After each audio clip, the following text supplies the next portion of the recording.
زنجانگ جو پہلے ایک آٹونومس ٹیریٹری تھی آج چائنا کا حصہ ہے اور کافی وقت سے سرخیوں میں بھی، کیونکہ وہاں کی جو ویگر کمیونٹی ہے کافی وقت سے ظلم و زیادتیاں برداشت کرتی آئی ہے۔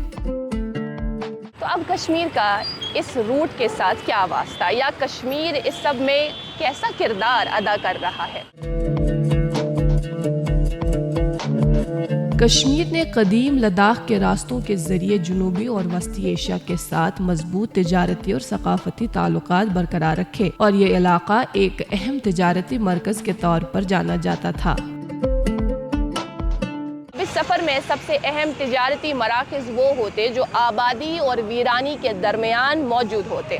یہ شہر تاجروں کے لیے آرام گاہیں تھی جہاں وہ رک کے آرام کر سکتے تھے اور سفر کے دوسرے دن کے لیے تیار ہو سکتے تھے۔ پیرنٹس جو ہے وہ یہاں پہ آلموسٹ 55 to 60 ایئرس سے یہاں رہ رہے ہیں۔ میری اپنی ایج 29 ایئرس ہے۔ جو آپ کے آب و اجداد تھے کہاں سے تھے؟ وہ جی اسکردو کے تھے اچھا جی۔ تو آپ کو کتنے سال ہوئے یہاں رہتے؟ اب میری نانی ممی آئی ہوئے ہے تب 47 کے لڑائی کے وقت آئے ہیں وہ یہاں، تب سے وہ ابھی تک یہیں تھے۔ اب نانی گزر گئی، ممی کا شادی ہو گیا، میرا بھی شادی ہو گیا، میری بیٹی کا بھی شادی ہو گیا، میرے 4-5 پیڑھیاں یہیں ہو گیا۔ یارکن سرائے جس کے باہر میں اس وقت کھڑی ہوں، یہ اس زمانے میں سلک روٹ کے تاجروں کے لیے رکنے کی جگہ تھی۔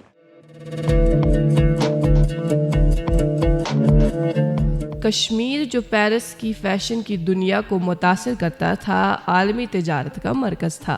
یہاں کابل سے نسوار، وسطی ایشیا، چین اور تبت سے چائے اور مختلف علاقوں سے نمک لایا جاتا تھا۔ وادی کشمیر میں شال کے لیے اون، چرس، چاندی، روسی چمڑا، مخمل، موٹا ریشم، سونا، فیروزہ، خوتن سے قالین، مونگا، تمباکو، خشک میوجات، ٹوٹو گوڑے اور نمک جیسے سامان لائے جاتے تھے۔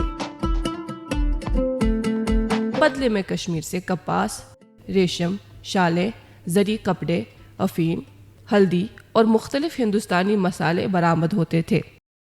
کشمیر ایک نام، ایک احساس جس کی پہچان دکھتی ہے پشمینہ کے دھاگوں کی باریکی میں، مہمان نوازی کے ذائقے میں، موسیقی کی کشش میں، اور ہر گھر کی ہر دیوار میں جو بنے ہیں خیبر سیمنٹ سے، اور کشمیر کے ہر ذرے کی طرح دل سے۔ خیبر سیمنٹ دل سے بنا۔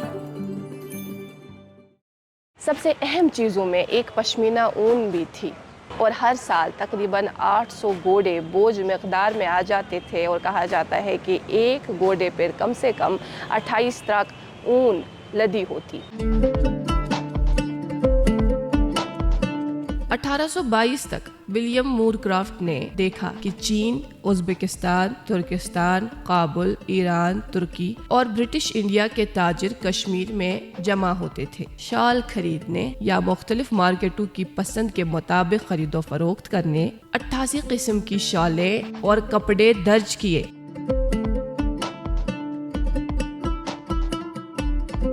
19ویں صدی کے شروع تک شال ایک عالمی مصنوعات بن چکی تھی، مطلب ہر جگہ شال کی بڑی ہی ڈیمانڈ رہتی تھی۔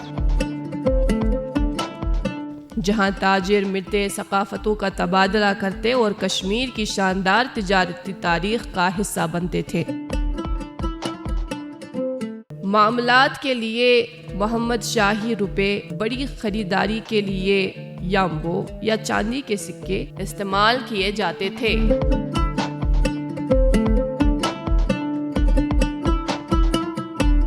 سفر شروع کرنے سے پہلے انہیں ایک آخری سرکاری رکاوٹ سے گزرنا پڑتا تھا۔ کسٹم ہاؤس میں اپنے سامان پر ڈیوٹی ادا کرنا پڑتی تھی۔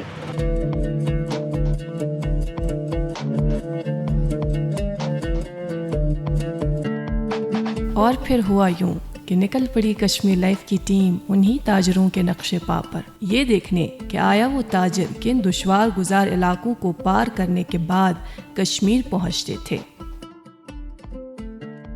سلک روٹ کی اور یہ سفر ہمارا جاری رہے گا۔ آگے کیا ہوا وہ آپ تک اگلی قسط میں پہنچائیں گے۔ مجھے اور میری ٹیم کو دیں اجازت۔ اللہ حافظ۔